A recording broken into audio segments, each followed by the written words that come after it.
Okay so welcome back to option trading only. How to plan your target in any trade. देखो, target plan करने के लिए आप तीन तरीकों से चल सकते हो। पहला तरीका होता है रिस्क रिवॉर्ड रेशो, दूसरा तरीका होता है आपके लेवल्स, और तीसरा तरीका होता है आपका चार्ट पैटर्न या सेटअप आप बोल सकते हो। ठीक है जी। पहला तरीका रिस्क रिवॉर्ड रेशो। अगर आपको टारगेट प्लान करना है आप रिस्क रिवॉर्ड रेशो का यूज़ कर सकते हो। यहाँ पे लेफ्ट साइड में जाना, एक टूल मिलेगा लॉन्ग पोजीशन शॉर्ट पोजीशन, उस पर आप जैसे ही क्लिक करोगे रेड वाले एरिया को स्टॉप लॉस पे लगा देना, जो भी आपका ट्रेड का स्टॉप लॉस आपको दिख रहा है चार्ट पैटर्न का। ठीक है, अब आप फर्स्ट रिस्क रिवॉर्ड रेशो के हिसाब से टारगेट रख सकते हो 1:2, खत्म। 1:2 पे पहला टारगेट आ गया, फिर 1:3, फिर 1:4 एंड सो ऑन। आप इस तरीके से ट्रेलिंग भी कर सकते हो, करेक्ट। तो अगर मैं पहला तरीका टारगेट प्लान करने का यूज़ करने की बात करूं तो वो है रिस्क रिवॉर्ड रेशो। 1:2 से आप स्टार्ट कर सकते हो। बाकी धीरे धीरे जैसे आप एडवांस स्टेज पे बढ़ोगे 1:1.5 वाले भी ले सकते हो, और लंबे और छोटे ट्रेड मतलब फिर आपके लिए दोनों रास्ते ओपन हो जाते हैं। But as a beginner 1:2 is a good thing. अब आपके मन में क्वेश्चन आएगा कि रिस्क रिवॉर्ड रेशो वाला तरीका कब ज़्यादा अच्छा चलता है। ये तब अच्छा चलता है जब स्टॉप लॉस आपके छोटे हो, ताकि उसका डबल टारगेट मार्केट इजीली फेंक के मार तो दे। मान लो आपको स्टॉप लॉस ही 60 पॉइंट का दिख रहा हो, तो 120 पॉइंट निफ्टी इतनी आसानी से नहीं देगा ना आपके फेवर में। रास्ते में आपके लेवल भी कोई ना कोई फिर अड़ ही जाएगा। तो that brings me to my second point. पहले समरी ले लो फर्स्ट पॉइंट की फिर से।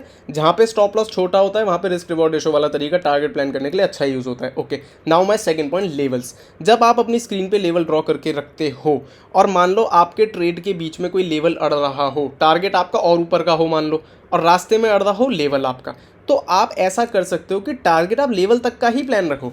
स्टॉप लॉस के हिसाब से ये डिस्टेंस अगर आपको अच्छा दिख रहा है तो आप इस ट्रेड को ले सकते हो, वरना इस ट्रेड को आप अवॉइड कर दो सिंपल। अगर आपको लगता है कि लेवल बदतमीजी कर सकता है तो मतलब सेकंड तरीका टारगेट प्लान करने का हुआ किसी लेवल तक का हमारा।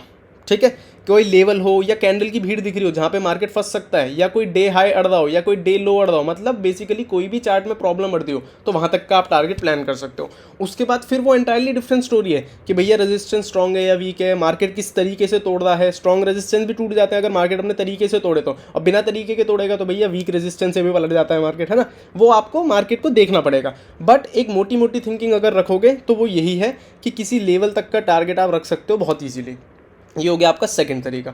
थर्ड तरीका इज सेटअप। मान लो आप किसी चार्ट पैटर्न पे ट्रेड करते हो, let's say cup and handle है, फिबोनाची है, एमडब्ल्यू है, कोई भी आप सेटअप पे ट्रेड कर रहे हो तो उस सेटअप के हिसाब से जो टारगेट बनता है। तीसरा तरीका है कि आप वो टारगेट रख के चल सकते हो। जैसे कप एंड हैंडल का एग्जांपल देता हूँ मैं आपको। इसका टारगेट होता है कप की हाइट, ठीक है। तो जो ये कप की हाइट आ रही है ये आपका टारगेट है। ये तीसरा तरीका हो गया टारगेट प्लान करने का, ठीक है। एक बार तीनों की समरी दे देता हूँ मैं। पहला तरीका रिस्क रिवॉर्ड रेशो, ये तब अच्छा चलता है जब स्टॉप लॉस आपका छोटा हो। हर सेटअप की बात कर रहा हूँ एज जनरल, ऐसा नहीं कि सिर्फ एक ही सेटअप की बात कर रहा हूँ। इन जनरल आप इस तरीके से प्लान कर सकते हो अपना टारगेट।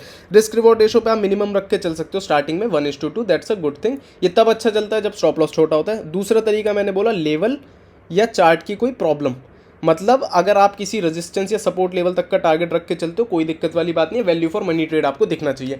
अगर बीच में ही लेवल अड़ रहा हो और वो लेवल स्ट्रांग हो तो आपको ये देखना पड़ेगा कि मार्केट किस तरीके से जा रहा है कि उसको तोड़ पाएगा या नहीं तोड़ पाएगा, तब आप प्लान कर सकते हो। या एज अ बिगिनर आप अवॉइड कर सकते हो, वो आपका डिसीजन है। तीसरी चीज़, अगर आप कोई सेटअप लेके चल रहे हो तो उसके हिसाब से चार्ट पैटर्न के हिसाब से जो टारगेट आ रहा है आप वो टारगेट भी डायरेक्टली रखे चल सकते हो। तो ये तीन तरीके होते हैं टारगेट प्लान करने के। इसके बाद जो सेकंड इंपॉर्टेंट चीज़ आती है वो ये है कि बिगिनर बंदे को पता है क्या लगता है कि मैंने 500 रुपये का रिस्क लिया तो मुझे टारगेट मार्केट देगा 1000 रुपये का। ये होता है 1:2। ऐसा बिल्कुल नहीं होता, भूल जाओ। ऐसा कभी नहीं होगा। लॉस हमेशा ज़्यादा होते हैं मार्केट में, प्रॉफिट हमेशा कम होते हैं मार्केट में।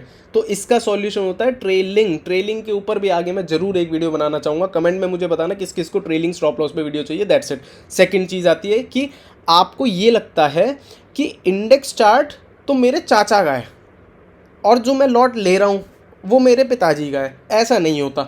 आप इस चीज़ को समझो, इंडेक्स चार्ट जो भी मार्केट में हो रहा है ये वो उसको डिनोट करता है। मतलब ये जो भी चार्ट आपको अभी अपनी स्क्रीन पे दिख रहा है या जैसे कुछ भी दिख रहा है तो ये ओवरऑल मार्केट है। आपने कौन सा लॉट बाय करा उससे मार्केट को क्या मतलब, मुझे ये बताओ। लोगों को बहुत बार ये लगता है कि मैंने एक लॉट ले लिया और इसमें प्रॉफिट ही नहीं हो, यहाँ प्रॉफिट है लेकिन यहाँ प्रॉफिट नहीं हो, ये तो गलत है। अरे भाई गलत कुछ नहीं है। मेन जो मार्केट होता है वो इंडेक्स चार्ट होता है। आपके लॉट से किसी को कोई मतलब नहीं है। आप अपना पूरा अकाउंट निपटा लो, आप अपना घर लौटा लो, मार्केट को कोई फर्क नहीं पड़ता। मार्केट बहुत सेल्फिश है, वो अपने हिसाब से ही चलेगा, आपसे उसको कोई मतलब नहीं है। तो ये चीज़ आज ही समझ लेना। इसी वीडियो में एक समरी में बता देता हूँ। आप क्या परचेस कर रहे हो उससे मार्केट को मतलब नहीं है। अगर इंडेक्स चार्ट टारगेट पे है मतलब आपको बुक कर लेना चाहिए, चाहे आपका 5 ही रुपये का क्यों ना प्रॉफिट हो। यहाँ पे नंबर 1। नंबर 2, अगर आपने ये समझा कि यार मैंने लॉट लिया तो बाकी लोग भी तो लॉट ले रहे होंगे तो सबका सेम ही तो है, ऐसा बिल्कुल नहीं है। हर लॉट अलग तरीके से बिहेव करता है, हर लॉट का प्रीमियम अलग अलग तरीके से बढ़ता है। अगर आप ऑप्शन में ट्रेड करते हो तो स्टोरी अलग है आपके लिए, अगर आप फ्यूचर में ट्रेड करते हो तो स्टोरी एकदम अलग है आपके लिए। तो स्टोरी बहुत ज़्यादा डिफरेंट है, बट हर चीज़ जो देखी जाएगी वो देखी जाएगी इंडेक्स चार्ट पे ओनली। आई होप इस वीडियो से आपको कुछ ना कुछ क्लैरिटी मिली हो। अगर ये वीडियो अच्छी लगी हो तो कमेंट में मुझे बताना।